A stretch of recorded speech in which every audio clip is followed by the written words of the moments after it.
कक्षा 10 का प्रश्नावली 3.5 का प्रश्न संख्या दूसरा का पहला।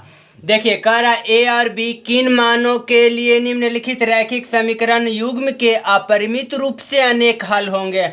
हमको पहला दिया हुआ है रैखिक समीकरण युग्म में 2x + 3y = 7 और 7 को उधर है तो इधर कर देते हैं तो -7 हो जाएगा। हमें रैखिक समीकरण एक प्राप्त हो गया। अब जो दिया हुआ रैखिक समीकरण बराबर के उस साइड हमें इस साइड कर देते हैं तो एक दूसरा रैखिक समीकरण प्राप्त हो जाता।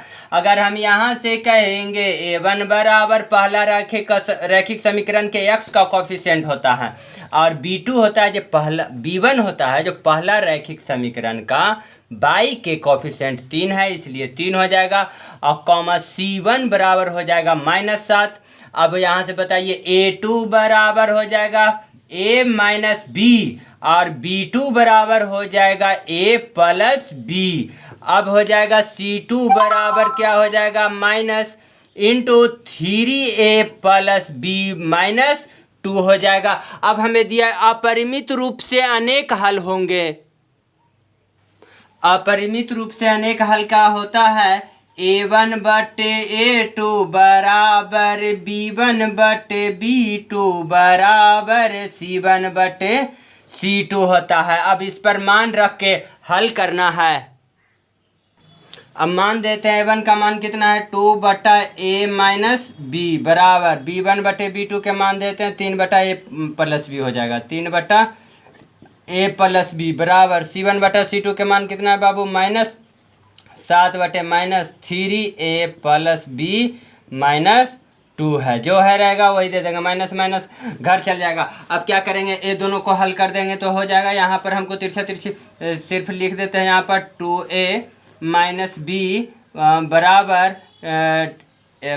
3/a + b। अब तिरछा तिरछी गुना कर देते हैं हम, यहाँ पर कर देंगे तो क्या हो जाएगा 3a - 3b बराबर फिर से बोल दीजिएगा 2a + 2b हो जाएगा। अब a वाला 2a इधर है तो इधर आ जाएगा 3a है -2a हो जाएगा बाबू और क्या हो जाएगा -3a - 3b है। देखिए -3b - 2b बराबर उधर नहीं कुछ है तो 0। यहाँ पर देखिए तो इसको हल कर दीजिएगा तो घट जाएगा तो क्या बचेगा बाबू माइनस 3 2 5 b बराबर क्या हो गया 0 हो गया। अब हम आगे फिर से हल करने का प्रयास करते हैं। ये समीकरण हम यहाँ पर 1 मान लेते हैं। अब ये दोनों से चलते हैं, कौन दोनों, यही दोनों से चलते हैं। यहाँ पर हम लिख देते हैं साइड में।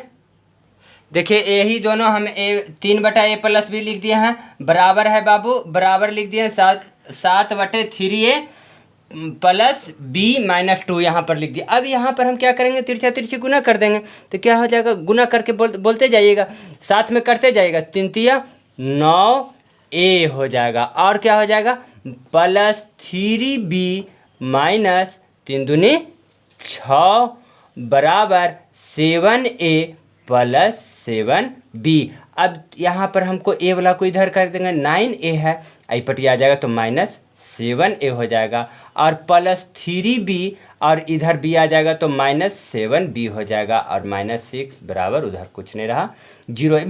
बराबर के यही साइड है बाबू यहाँ पर भी। अब यहाँ पर घट के कितना बच जाएगा 2a, यहाँ पर घट के बच जाएगा -4b, यहाँ पर घट के -6 बराबर 0। अब सब में क्या कॉमन, 2 अगर देख रहे हैं कॉमन है तो निकाल लेते हैं 2 कॉमन, तो a - 2b - 3 बराबर 0। अब यहाँ पर हो जाएगा हमको क्या a - 2b - 3 बराबर 0। अब हम देखते हैं इसको अगर फिर से उधर कर देते हैं a - 2b बराबर यहाँ पर हो जाएगा 3।